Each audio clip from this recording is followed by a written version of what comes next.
Saat ayahku mengatakan dengan nada penuh kekecewaan bahwa aku tak akan pernah berhasil apapun dalam hidup karena siatku yang tidak seperti laki-laki lain, aku merasa dunia runtuh di sekitarku. Namun, tak pernah terbayangkan olehku bahwa momen ketika aku memilih untuk mengungkapkan pria yang kucintai di hadapan keluarga dan rekan kerja justru menjadi awal dari kehidupan baru yang penuh makna dan penerimaan. Namaku Andi, berusia 28 tahun, lahir dan besar di Surabaya dalam keluarga yang sangat tradisional. Ayahku seorang pensiunan guru agama yang selalu menekankan bahwa seorang pria harus kuat, menikah, dan membawa nama baik keluarga. Sejak kecil, aku sudah merasa berbeda. Saat teman-teman bermain bola di lapangan kampung, aku lebih suka duduk di teras membaca buku atau menggambar. Ibu hanya tersenyum lembut, tapi ayah selalu menggelengkan kepala. Andi ini terlalu lembut, nanti jadi apa, katanya sering kali sambil menghembuskan asap rokok kretek. Setelah lulus kuliah di Universitas Airlangga dengan jurusan Desain Grafis, aku pindah ke Jakarta untuk mencari kerja. Kota besar ini memberi aku ruang bernapas, tapi juga menyimpan rahasia yang semakin berat. Di perusahaan periklanan tempatku bekerja, aku bertemu Rian. Dia pria Bali berusia 27 tahun, bertugas sebagai copywriter. Senyumnya hangat, matanya selalu penuh ide, dan cara dia berbicara tentang mimpi-mimpinya membuat hatiku berdegup lebih cepat. Kami sering lembur bersama, makan malam di warung tenda dekat kantor, dan berbagi cerita sampai larut. Tapi aku tak pernah berani mengatakan apa yang kurasakan. Di Indonesia, cinta seperti ini masih menjadi topik yang berbahaya. Keluarga di Surabaya sering menelepon, menanyakan kapan aku pulang dan membawa calon istri. Kamu sudah tua, Andi. Jangan buat ayah malu, kata ibuku pelan. Setiap kali pulang kampung, tekanan itu semakin kuat. Ayah bahkan pernah mengatur pertemuan dengan anak tetangga, seorang gadis cantik yang kuliah kedokteran. Aku tersenyum sopan, tapi di dalam dada ada badai.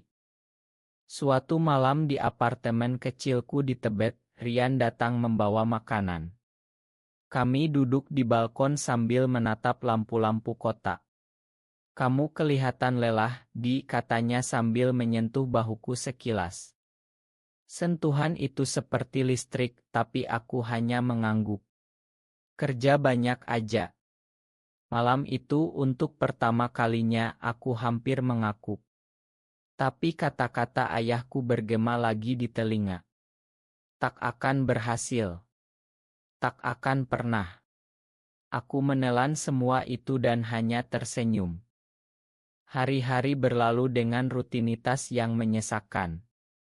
Di kantor, proyek baru datang, klien besar dari perusahaan teknologi. Bos mempercayakan aku dan Rian memimpin tim. Kami bekerja keras, rapat sampai tengah malam, dan perlahan-lahan ikatan kami semakin dalam. Rian bercerita tentang masa kecilnya di desa Ubud, tentang bagaimana dia belajar menerima dirinya meski desa kecil penuh gosip. Aku mendengarkan dengan hati bergetar. Mungkin dia juga merasakan hal yang sama.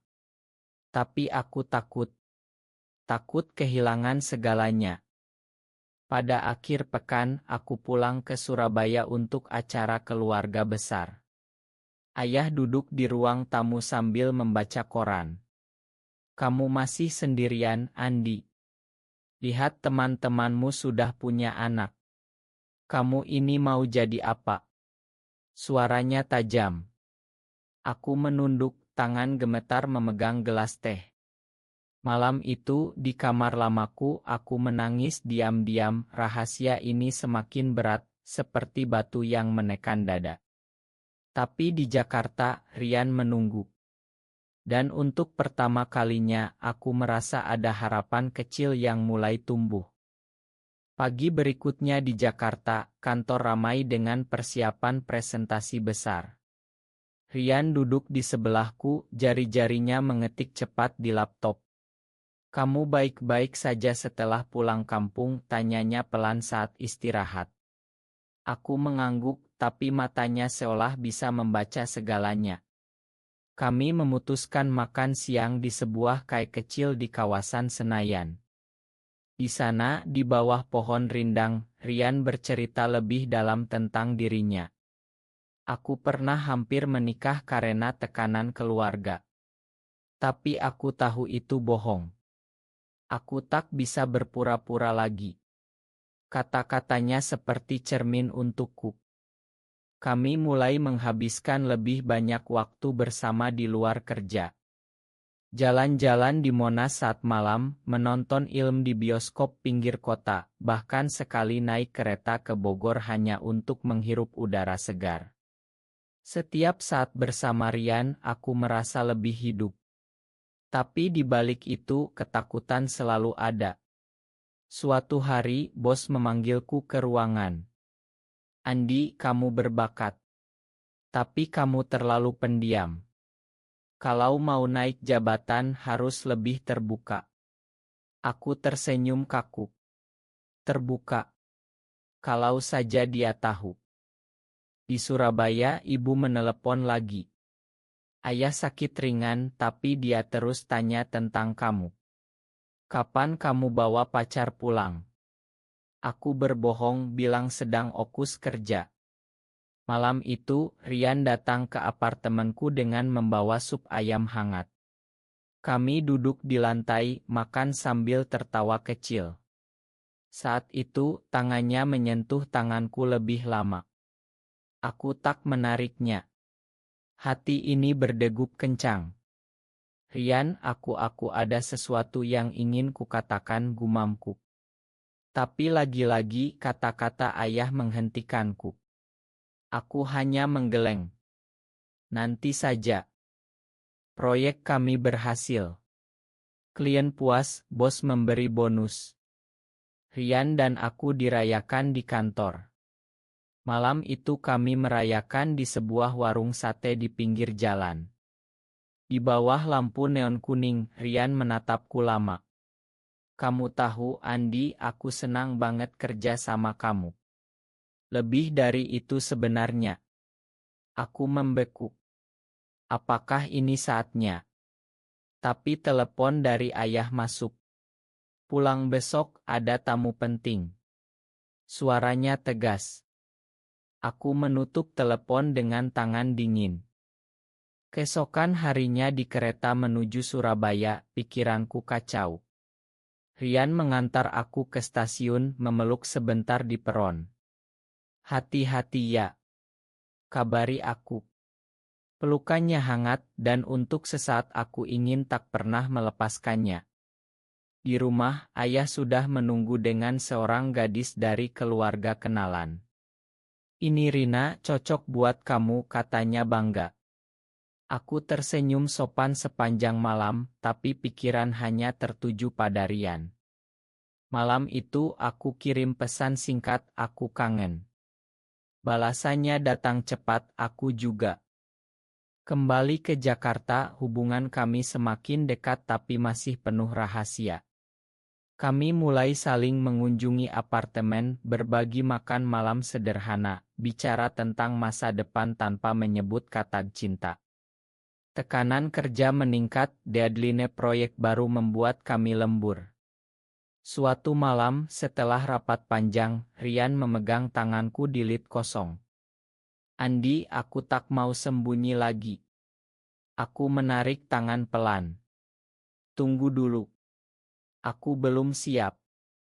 Tapi di dalam hati aku tahu waktu semakin sempit.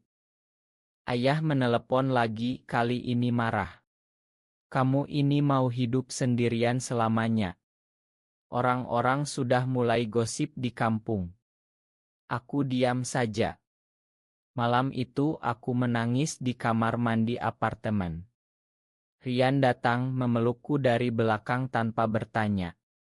Kami duduk berjam-jam tanpa kata. Itu cukup. Perlahan aku mulai percaya bahwa mungkin, hanya mungkin, ada jalan keluar dari kegelapan ini. Proyek besar berikutnya datang dari klien internasional. Tim kami harus membuat kampanye iklan nasional tentang toleransi dan keberagaman. Ironis sekali, pikirku sambil tersenyum pahit. Rian memimpin bagian tulisan, aku desain visual. Kerja sama kami semakin sempurna. Di ruang rapat, saat semua orang pulang, kami sering tinggal berdua. Bayangkan kalau kita bisa hidup terbuka seperti ini setiap hari, kata Rian suatu sore sambil menunjuk sketsa yang kubuat. Aku hanya mengangguk. Tapi krisis datang tanpa diduga. Ayah jatuh sakit parah, harus dirawat di rumah sakit Surabaya. Aku pulang buru-buru, meninggalkan Rian dengan proyek yang hampir deadline. Di rumah sakit, ayah memegang tanganku lemah. Andi, janji sama ayah. Cari istri yang baik. Jangan buat aku pergi dengan penyesalan.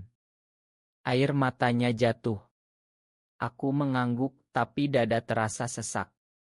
Malam itu di kamar hotel dekat rumah sakit, aku menelepon Rian. Aku tak tahu harus bagaimana lagi. Suaranya tenang. Aku di sini, Andi. Selalu.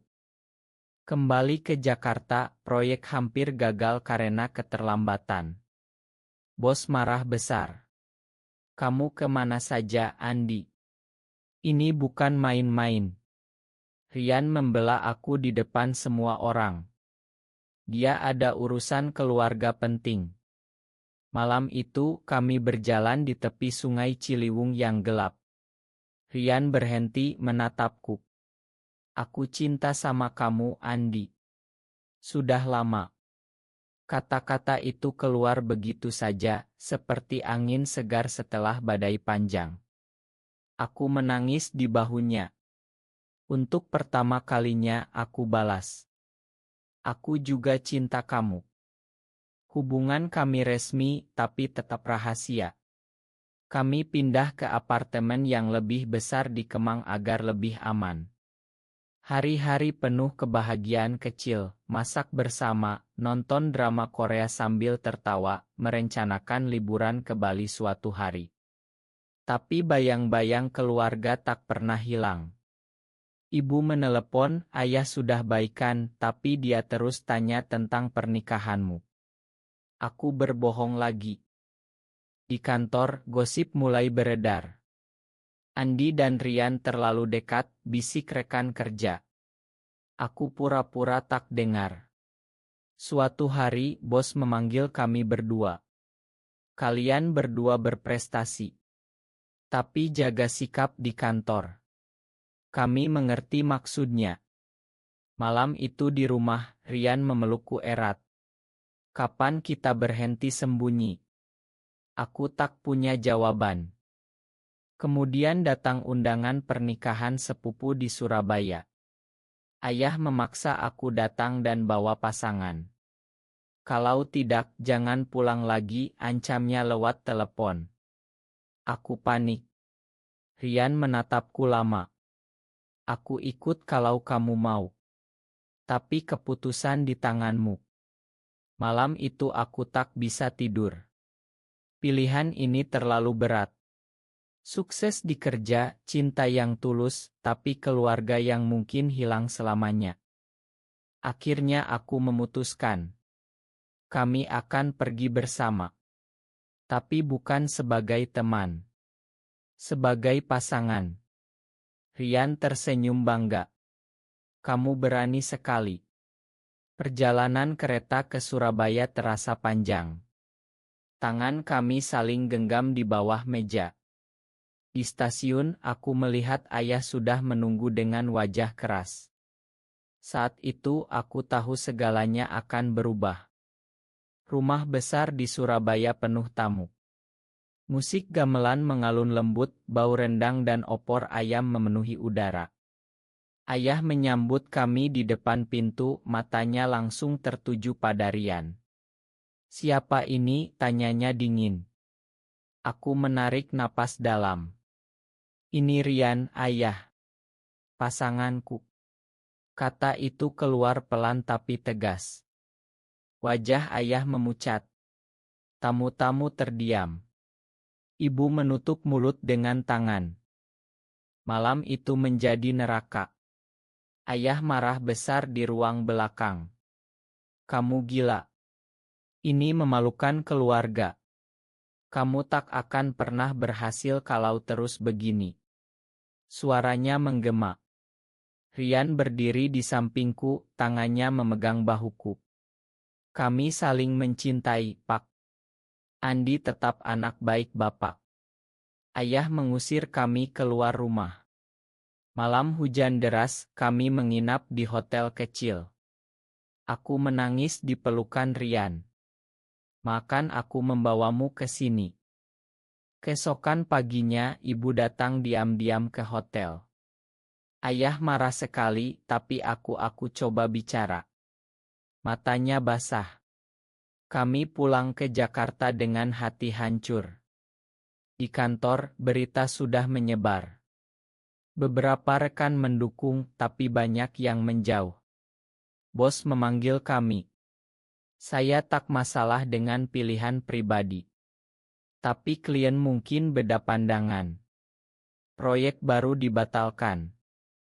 Rian dan aku semakin dekat. Kami menghabiskan malam dengan bicara panjang. Kita bisa mulai dari nol, katanya. Aku mulai mencari kerja relance. Rian tetap di kantor, tapi tekanan semakin besar. Suatu malam, dia pulang dengan wajah lelah. Ada yang bilang aku tak pantas jadi teladan. Aku memeluknya. Kami memutuskan liburan ke Bali untuk menyembuhkan luka. Di pantai Kuta, angin laut membersihkan pikiran. Kami berjalan kaki di pasir putih, tangan bergandengan terbuka. Untuk pertama kalinya tak ada yang sembunyi. Ini yang aku inginkan, bisik Rian. Aku mengangguk. Tapi telepon dari ayah masuk lagi. Pulanglah, Andi. Kita bicara baik-baik. Aku ragu. Kembali ke Jakarta, aku mendapat tawaran kerja besar dari perusahaan startup yang mendukung keberagaman. Bos baru bilang, kami suka cerita kamu. Keberanianmu inspirasi. Aku terima. Rian ikut pindah ke perusahaan yang sama. Perlahan hidup mulai berubah. Tapi luka keluarga masih menganga. Ibu kirim pesan diam-diam, ayah mulai bertanya tentang kamu. Di tengah itu semua, aku sadar bahwa perjuangan ini bukan hanya tentang cinta. Ini tentang menjadi diri sendiri di negeri yang masih belajar menerima. Rian selalu ada, tangannya hangat setiap kali aku goyah. Kami merencanakan masa depan kecil, apartemen baru, mungkin adopsi anak suatu hari. Tapi sebelum itu ada satu langkah lagi yang harus kuambil. Acara tahunan perusahaan diadakan di Balom Hotel mewah di Jakarta Pusat. Ratusan karyawan dan klien hadir. Aku diminta naik panggung sebagai pembicara tentang kampanye keberagaman. Lampu sorot menyilaukan. Rian duduk di baris depan, tersenyum memberi semangat. Saat mikrofon di tanganku, aku melihat wajah ayah dan ibu yang tiba-tiba muncul di belakang. Ibu yang diam-diam mengajak ayah datang. Ada sesuatu yang ingin saya bagikan malam ini, kataku dengan suara bergetar. Selama ini saya hidup dalam ketakutan. Takut tak akan berhasil, takut mengecewakan keluarga. Tapi hari ini saya ingin umumkan bahwa saya mencintai seorang pria. Namanya Rian. Dia yang membuat saya jadi versi terbaik dari diri saya. Ruangan hening sejenak. Kemudian tepuk tangan pelan mulai terdengar. Rian berdiri, matanya berkaca-kaca.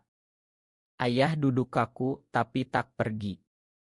Setelah acara, ayah mendekatiku di koridor. "Kamu berani sekali, Nak."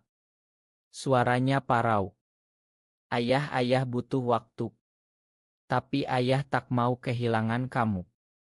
Kami berpelukan untuk pertama kalinya setelah bertahun-tahun. Ibu menangis bahagia. Malam itu, di kamar hotel, Rian dan aku tertawa lega. "Kamu lakukan itu, Andi." Berita menyebar cepat di media sosial. Banyak yang mendukung, tapi ada juga hujatan. Tapi perusahaan baru justru mendapat klien lebih banyak karena kampanye kami. Aku dipromosikan. Rian juga. Kami pindah ke rumah kecil di pinggiran Jakarta dengan taman kecil. Ayah mulai menelepon rutin bertanya kabar. "Kapan kalian pulang kampung lagi?" katanya suatu hari, suaranya sudah lebih lembut. Tapi perjalanan belum selesai.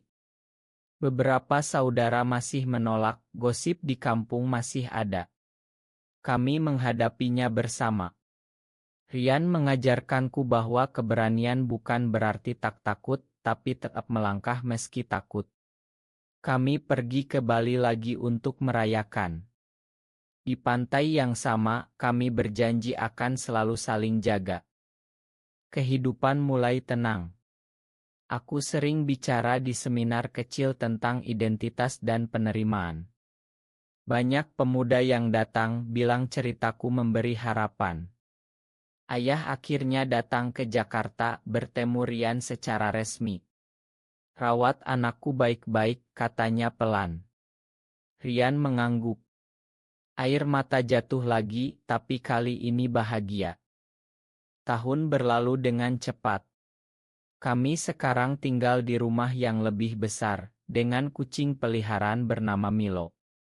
Perusahaan kami berkembang, kampanye keberagaman menjadi sorotan nasional. Ayah sering berkunjung bahkan ikut acara keluarga kecil kami. Ibu memasak opor ayam awrit Rian setiap kali datang. "Kalian berdua sudah seperti anakku sendiri," katanya sambil tersenyum. Suatu pagi di teras, aku menatap Rian yang sedang menyiram tanaman. "Terima kasih sudah bertahan bersamaku." Dia berbalik, memelukku erat. "Kita bersama sejak awal, Andi. Dan akan terus begitu." Matahari pagi menyinari wajah kami, hangat seperti harapan yang akhirnya terwujud. Tapi perjalanan emosional ini mengajarkan banyak hal.